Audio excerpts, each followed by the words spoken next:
Israel Iran ನಡುವೆ ಯುದ್ಧ ಜೋರಾಗ್ತಾ ಇದೆ. ಈ ಯುದ್ಧದ ಎಫೆಕ್ಟ್ ನಿಂದಾಗಿ ಸಾಕಷ್ಟು ತೊಂದರೆಗಳು ಉಂಟಾಗ್ತಾ ಇದೆ. ಮೈಸೂರಿನಲ್ಲಿ ಕಮರ್ಷಿಯಲ್ ಸಿಲಿಂಡರ್ ಅಭಾವ ಕಂಡು ಬಂದಿದೆ.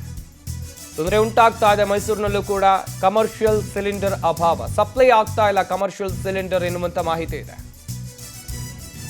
ಹಾಗೇನೆ ಇವತ್ತು ಗ್ಯಾಸ್ ಸಿಲಿಂಡರ್ ಇದೆ, ನಾಳೆ ಇರಲ್ಲ. ಸಿಲಿಂಡರ್ ಸಮಸ್ಯೆ ಇದೆ. ಇವತ್ತು ಗ್ಯಾಸ್ ಸಿಲಿಂಡರ್ ಇದೆ, ಇವತ್ತು ಅಡುಗೆಯನ್ನು ಮಾಡಬಹುದು. ಆದರೆ ನಾಳೆ ಏನು ಮಾಡಬಹುದು? ನಾಳೆ ಹೋಟೆಲ್ ಬಂದ್ ಮಾಡುವ ಬಗ್ಗೆ ಚಿಂತನೆಯನ್ನು ಮಾಡಲಾಗಿದೆ ಎನ್ನುವಂಥದ್ದು ಗೊತ್ತಾಗ್ತಾ ಇದೆ.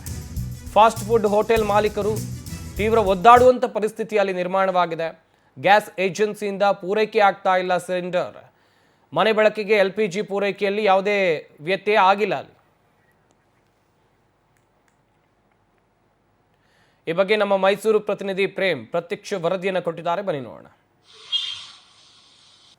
ಮತ್ತು ಇಸ್ರೇಲ್ ನಡುವಿನ ಯುದ್ಧದ ಎಫೆಕ್ಟ್ ಮೈಸೂರಿಗೂ ಕೂಡ ತಟ್ಟಿದೆ. ಹೋಟೆಲ್ ಮಾಲೀಕರು ಮತ್ತೆ ಗ್ರಾಹಕರಿಗೆ ಕೂಡ ಗ್ಯಾಸ್ ಎಫೆಕ್ಟ್ ಜಾಸ್ತಿ ಆಗಿರುವಂತಹ ಹಿನ್ನೆಲೆಯಲ್ಲಿ ಗ್ಯಾಸ್ ಸರಿಯಾಗಿ ಪೂರೈಕೆ ಆಗ್ತಿಲ್ಲ. ಈ ಹಿನ್ನೆಲೆಯಲ್ಲಿ ಹೋಟೆಲ್ಗಳಿಗಾಗಿರ್ಬೋದು ಮತ್ತೆ ಮನೆಗಳಿಗಾಗಿರ್ಬೋದು ಬಳಸುವಂತಹ ಗ್ಯಾಸ್ ನಲ್ಲಿ ಪೂರೈಕೆ ವ್ಯತ್ಯಯ ಆಗಿರುವಂತಹ ಹಿನ್ನೆಲೆಯಲ್ಲಿ ಗ್ಯಾಸ್ ನ ಸಮಸ್ಯೆ ಎದುರಾಗಿರುವಂತದ್ದು. ಅದರಲ್ಲಿ ಪ್ರಮುಖವಾಗಿ ಬೀದಿ ಬದಿ ವ್ಯಾಪಾರಿಗಳು ಮತ್ತೆ ಹೋಟೆಲ್ಗಳಿಗೆ ಸಿಗಬೇಕಾದಂತಹ ಗ್ಯಾಸ್ ಸರಿಯಾಗಿ ಪೂರೈಕೆ ಆಗದೇ ಇರುವಂತಹ ಹಿನ್ನೆಲೆಯಲ್ಲಿ ತಿಂಡಿ ವ್ಯವಸ್ಥೆಯನ್ನ, ಊಟದ ವ್ಯವಸ್ಥೆಯನ್ನ ಮಾಡ್ಕೊಳ್ಳುವಂತಹ ಒಂದು ಕಡಿಮೆ ಮಟ್ಟದಲ್ಲಿ ಮಾಡ್ಕೊಳ್ಳುವಂತಹ ಪರಿಸ್ಥಿತಿ ಎದುರಾಗಿರುವಂತದ್ದು. ಇಂದು ಗ್ಯಾಸ್ ಇದೆ, ಆದ್ರೆ ನಾಳೆಗೆ ಗ್ಯಾಸ್ ಖಾಲಿ ಆಗುತ್ತೆ. ನಾಳೆಗೆ ಏನ್ ಮಾಡ್ಬೇಕು ಅಂತ ಹೇಳಿ ಗೊತ್ತಾಗ್ತಾ ಇಲ್ಲ ಅಂತೇಳಿ ಗ್ರಾಹಕರು ಖಂಡನೆ ಆಗ್ತಾ ಇರುವಂತದ್ದು. ಈಗ ನೋಡಬಹುದು ನಾವು ಮೈಸೂರಿನ ಸಂತೆಪೇಟೆಯಲ್ಲಿರುವಂತಹ ಒಂದು ಫಾಸ್ಟ್ ಫುಡ್ ಅಂಗಡಿ ಇದಾಗಿರುವಂತದ್ದು.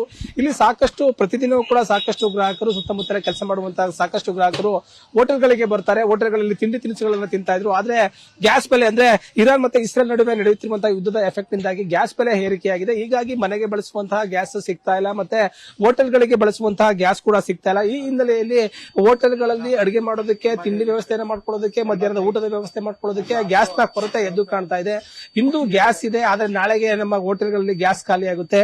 ನಂತರ ಹೋಟೆಲ್ಗಳಲ್ಲಿ ಯಾವ ರೀತಿಯನ್ನು ಬಳಸಬೇಕು, ಯಾವ ರೀತಿಯಾಗಿ ಹೋಟೆಲ್ ನಡೆಸಬೇಕು ಅಂತ ಗೊತ್ತಾಗ್ತಾ ಇಲ್ಲ ಅಂತ ಹೇಳಿ ಗ್ರಾಹಕರು ಕೂಡ ಒಂದು ತಮ್ಮ ಅಳಲನ್ನ ತೋಡ್ಕೊಳ್ತಾ ಇರುವಂತದ್ದು.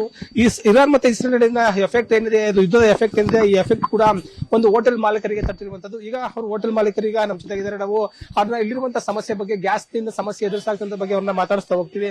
ಸರ್, ಈಗ ನಿಮ್ಗೆ ಗ್ಯಾಸ್ ಸಮಸ್ಯೆ ಎದುರಾಗ್ತಾ ಇದೆ, ಗ್ಯಾಸ್ ಜಾಸ್ತಿ ಆಗ್ತಾ ಇದೆ, ಏನ್ ಸಮಸ್ಯೆ ಆಗಿದೆ ಸರ್ ನಿಮ್ಗೆ? ಗ್ಯಾಸೇ ಸಿಗ್ತಾ ಇಲ್ಲ ಸರ್. ಗ್ಯಾಸೇ ಸಮಸ್ಯೆ. ಇವತ್ತು ನೋಡಿ, ಒಂದು ಸಿಲಿಂಡರ್ ಇತ್ತು, ಇವತ್ತು ಮಾಡಿದೀವಿ, ನಾಳೆಯಿಂದ ಮಾಡಕ್ಕಾಗಲ್ಲ. ಬುಕ್ ಮಾಡಿದ್ರು ಸಿಲಿಂಡರ್ ಇಲ್ಲ, ಗ್ಯಾಸೇ ಇಲ್ಲ. ಹೋಗಿ ಅಲ್ಲೇ ಹೇಳ್ತಾರೆ ಗ್ಯಾಸ್ ಬಂದಿಲ್ಲ ಇಲ್ಲ ಅಂತ. ಏನು ಮಾಡಕ್ಕಾಗಲ್ಲ. ಪಬ್ಲಿಕ್ ತೊಂದರೆ ಆಯ್ತಿದೆ, ಮುಚ್ಚಿಬಿಡದೆ, ಏನು ಮಾಡಕ್ಕಾಗಲ್ಲ.